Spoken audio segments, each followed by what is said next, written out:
అందరికీ నమస్కారం. ఆస్తి హక్కుల గురించి ఎప్పుడైనా ఆందోళన పడిన సందర్భాలు ఉన్నాయా? ఈరోజు మనం అలాంటి ఒక కీలకమైన సమస్య గురించే తెలుసుకోబోతున్నాం. ఇది కేవలం థియరీ కాదు, సుప్రీంకోర్టు తీర్పు నుంచి మనం నేరుగా నేర్చుకోబోయే ఒక ప్రాక్టికల్ పాఠమిది. ఒక్కసారి ఊహించుకోండి, ఎవరిదో స్థలం మీదకు ఎవరో అపరిచితుడు వచ్చి అది తనదేనని వాదిస్తే పరిస్థితి ఏంటి? ఈరోజు మన విశ్లేషణ అంతా ఈ ఒక్క ప్రశ్న చుట్టూనే తిరుగుతుంది. ఇది ఊహ కాదు, చాలామంది ఆస్తి యజమానులు ఎదుర్కొంటున్న వాస్తవ సమస్య.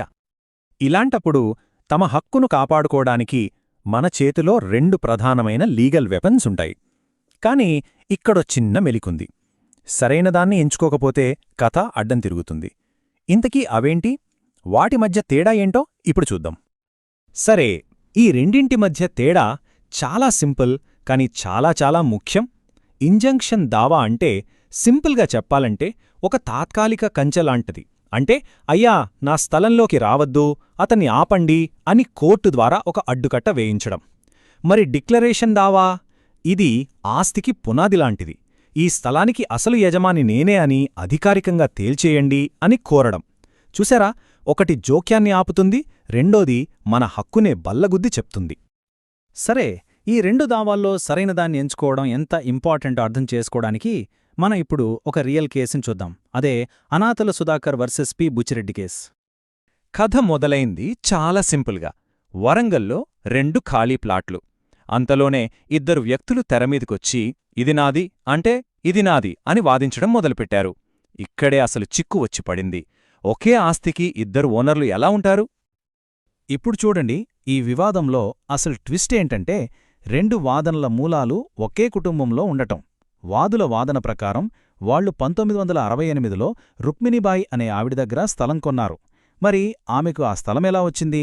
ఆమె సోదరుడు దామోదర్రావు 1961లో పసుపు కుంకుమ కింద మాటలతో బహుమతిగా ఇచ్చాడట. సరే, ఇదొక పక్క. మరోవైపు ప్రతివాది ఏమంటున్నాడంటే అతను అదే దామోదర్రావు దగ్గర నుంచి 1977లో రిజిస్టర్డ్ సేల్ డీడ్ ద్వారా కొన్నానని చెప్తున్నాడు. అంటే ఒకవైపు మాటలతో ఇచ్చిన గిఫ్ట్, మరోవైపు పక్కా రిజిస్టర్డ్ డాక్యుమెంట్. చూసారా వివాదం ఎంత కాంప్లెక్స్గా ఉందో? ఈ కేసంతా ఈజీగా తేలే వ్యవహారం కాదు. కింది కోర్టులో దీని జర్నీ ఒక రోలర్ కోస్టర్ రైడ్లా సాగింది. ఒక కోర్టు ఒకలా తీర్పిస్తే మరో కోర్టు దానికి పూర్తిగా వ్యతిరేకంగా తీర్పిచ్చింది. ఇంతకీ ఆ గందరగోళ ప్రయాణం ఎలా సాగిందో ఓసారి చూద్దామా? చూడండి ఎలా జరిగిందో. ఫస్ట్ ట్రయల్ కోర్టు వాదులకు సపోర్ట్ చేస్తూ ఇంజంక్షన్ ఇచ్చింది. కానీ పైకోర్టు అంటే ఫస్ట్ అపీలేట్ కోర్టు ఆ తీర్పును పూర్తిగా తిప్పికొట్టింది. కట్ చేస్తే హైకోర్టు మళ్లీ వాదులకి అనుకూలంగా తీర్పు ఇచ్చింది. ఒకసారి అటు ఒకసారి ఇటు. ఈ న్యాయపరమైన కన్ఫ్యూజన్కి ఫుల్ స్టాప్ పెట్టడానికి ఈ కేసు ఫైనల్గా సుప్రీంకోర్టు తలుపు తట్టింది. ఇక్కడే సుప్రీంకోర్టు ఎంట్రీ ఇచ్చింది. ఈ కేసును తేల్చడమే కాదు, భవిష్యత్తులో ఇలాంటి అన్ని ప్రాపర్టీ గొడవలకు ఒక క్లారిటీ ఇచ్చేలా కొన్ని పక్కా గైడ్లైన్స్ ఇచ్చింది. ఇదొక లీగల్ మాస్టర్ క్లాస్ లాంటిదన్నమాట. సుప్రీంకోర్టు చెప్పిన మొదటి సింపుల్ రూల్ ఏంటంటే, ఒకవేళ టైటిల్ విషయంలో పెద్దగా గొడవలేదు, ఆస్తి కూడా మన అధీనంలోనే ఉంది, కాని ఎవరో అనవసరంగా వచ్చి ఇబ్బంది పెడుతున్నారు, ఇలాంటి సిచ్యువేషన్లో మొత్తం యాజమాన్యాన్ని మళ్లీ నిరూపించుకోవాల్సిన పనిలేదు. సింపుల్గా వాళ్ల జోక్యాన్ని ఆపమని ఇంజంక్షన్ సూట్ ఫైల్ చేస్తే సరిపోతుంది. ఎందుకంటే ఇక్కడ సమస్య మన హక్కు కాదు, వాళ్ల జోక్యం మాత్రమే. అయితే పరిస్థితి దీనికి రివర్స్లో ఉంటే, అసలు యాజమాన్యంపైనే అవతలి వ్యక్తి వేలెత్తి చూపిస్తే, ఆ టైటిల్ పైనే ఒక డౌట్ అనే నీడ పడితే, అప్పుడు కేవలం ఇంజంక్షన్ సరిపోదు. కోర్టు ముందుకెళ్ళి ముందుగా ఈ ఆస్తి నాదే అని డిక్లరేషన్ ద్వారా ప్రూఫ్ చేసుకోవాలి. హక్కు మనదే అని తేలిన తర్వాతే వాళ్ల జోక్యాన్ని ఆపమనే అడగగలం. ఇది ఒక 2 స్టెప్ ప్రాసెస్ అన్నమాట. ఫస్ట్ డిక్లరేషన్, తర్వాత ప్రొటెక్షన్. ఈ కేసులో మరో ఇంట్రెస్టింగ్ పాయింట్ ఖాళీ స్థలాలకు సంబంధించింది. ఒక స్థలం ఖాళీగా ఉన్నప్పుడు అది ఎవరి ఆధీనంలో ఉంది అనే ప్రశ్న వస్తే చట్టం చాలా సింపుల్గా చెప్తుంది. పత్రాలు ఎవరి పేరు మీద ఉన్నాయో స్వాధీనం కూడా వాళ్లదే. దీన్నే పొజెషన్ ఫాలోస్ టైటిల్ అంటారు. అంటే మీ పేరు మీద రిజిస్టర్డ్ డాక్యుమెంట్స్ ఉంటే ఆ ఖాళీ స్థలం మీ ఆధీనంలో ఉన్నట్టే లెక్క. అందుకే ఈ కేసులో అసలు టైటిల్ ఎవరిదో తేల్చడమనేది చాలా కీలకంగా మారింది. సుప్రీంకోర్టు చెప్పిన మాటలు చూడండి, మొత్తం సారాంశం దీంట్లోనే ఉంది. యాజమాన్య హక్కు విషయంలో చాలా చిక్కుముడులు, లీగల్ క్వశ్చన్స్ ఉన్నప్పుడు వాటిని ఒక సింపుల్ ఇంజంక్షన్ దావాలో తేల్చేయకూడదు అని కోర్టు చాలా స్పష్టంగా చెప్పింది. దానికి డీటెయిల్డ్ ఎంక్వైరీ అవసరం.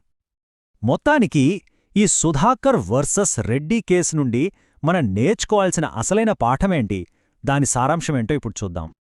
ఫైనల్గా వాదులెందుకు ఓడిపోయారంటే, వాళ్ల టైటిల్కి ఆధారం కేవలం ఒక మాటలతో ఇచ్చిన బహుమతి.